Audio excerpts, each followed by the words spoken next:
शिक्षण परिषद यानी एनसीईआरटी की 12वीं कक्षा के राजनीतिक विज्ञान की किताब में बच्चे अब जम्मू कश्मीर में अलगाववाद की जगह अनुच्छेद 370 के अंत के बारे में पढ़ेंगे।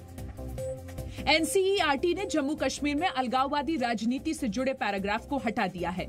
2020-21 सत्र के लिए किताब में स्वतंत्रता के बाद राजनीति चैप्टर में संशोधन किया गया है, जबकि अनुच्छेद 370 को खत्म करने के पाठ को क्षेत्रीय आकांक्षाओं विषय के तहत शामिल किया गया है। पिछले साल 5 अगस्त को केंद्र सरकार ने जम्मू कश्मीर के विशेष दर्जे को खत्म करते हुए 2 केंद्र शासित प्रदेश जम्मू कश्मीर और लद्दाख में विभाजित कर दिया था। जम्मू कश्मीर में इस साल अमरनाथ यात्रा नहीं होगी। कोरोना वायरस के संक्रमण की वजह से अमरनाथ यात्रा रद्द कर दी गई है। यात्रा रद्द करने का फैसला उपराज्यपाल ने अमरनाथ श्राइन बोर्ड की बैठक में लिया। उपराज्यपाल गिरीश चंद्र मुर्मू अमरनाथ श्राइन बोर्ड के अध्यक्ष भी हैं। हमें भी सरकार का साथ देना चाहिए और इस चीज को समझना चाहिए। धार्मिक आस्था तो रहती है, लेकिन समय ही ऐसा है, इससे कुछ किया नहीं जा सकता। एक सराहनीय कदम है। सभी जानकारियां लेने के बाद ही इस तरह का कदम उठाया गया होगा। इस साल पहले 23 जून और उसके बाद 21 जुलाई यानी आज से अमरनाथ यात्रा शुरू होने की बात कही गई थी। भारत में कोरोना वायरस से संक्रमित लोगों की संख्या 11,55,000 से ज्यादा हो गई है। केंद्रीय स्वास्थ्य मंत्रालय के जारी आंकड़ों के अनुसार 24 घंटे में कोरोना संक्रमण के 37,178 केस आए, जबकि 587 लोगों की मौत हुई।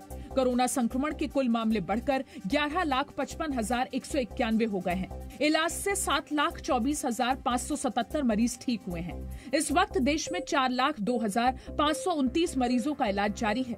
कोरोना संक्रमण से अब तक 28,084 लोगों की मौत हुई है। स्वास्थ्य मंत्रालय ने कहा है कि टेस्ट की संख्या बढ़ने की वजह से संक्रमितों की संख्या भी बढ़ी है, लेकिन सरकार का लक्ष्य कोरोना पॉजिटिविटी दर को 5% तक नीचे लाना है। दिल्ली में कोरोना वायरस के संक्रमण के हालात में सुधार जारी है।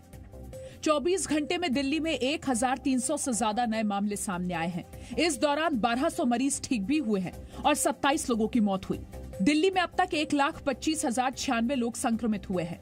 इनमें से 1,06,118 लोग ठीक हो चुके हैं। 3,690 लोगों की दिल्ली में अब तक कोरोना से मौत हुई है। इस वक्त दिल्ली में सिर्फ 15,288 लोग ही ऐसे हैं जिनका कोरोना संक्रमण का इलाज चल रहा है। राहत की बात यह है कि दिल्ली में कोरोना रिकवरी रेट 84.83% हो गया है। दिल्ली में कोरोना वायरस से मौत की दर में कमी आई है, लेकिन आईआईटी भुवनेश्वर और एम्स की स्टडी में यह दावा किया गया है कि दिल्ली में मॉनसून के साथ कोरोना संक्रमण की रफ्तार भी तेज होगी। कोरोना वायरस के संक्रमण का फैलाव जानने के लिए किए गए सीरो सर्वे से पता चला है कि दिल्ली के करीब 23% लोगों में एंटीबॉडी मौजूद है। 27 जून से 10 जुलाई तक हुए सीरो सर्वे के मुताबिक दिल्ली में 23% आबादी कोरोना से संक्रमित हो चुकी है। सर्वे में 21,387 लोगों के ब्लड सैंपल लिए गए और जांच में पाया गया कि इनमें से 23% लोगों के शरीर में एंटीबॉडी मौजूद थी। सर्वे में यह भी पता चला कि संक्रमित हुए ज्यादातर लोगों में कोई लक्षण नहीं थे। जो मेहनत दिल्ली के वासियों ने करी, जो सरकार ने करी, जो अच्छी प्रैक्टिसेस अपनाई गई, वो इस बीमारी को सीमित करके रखा।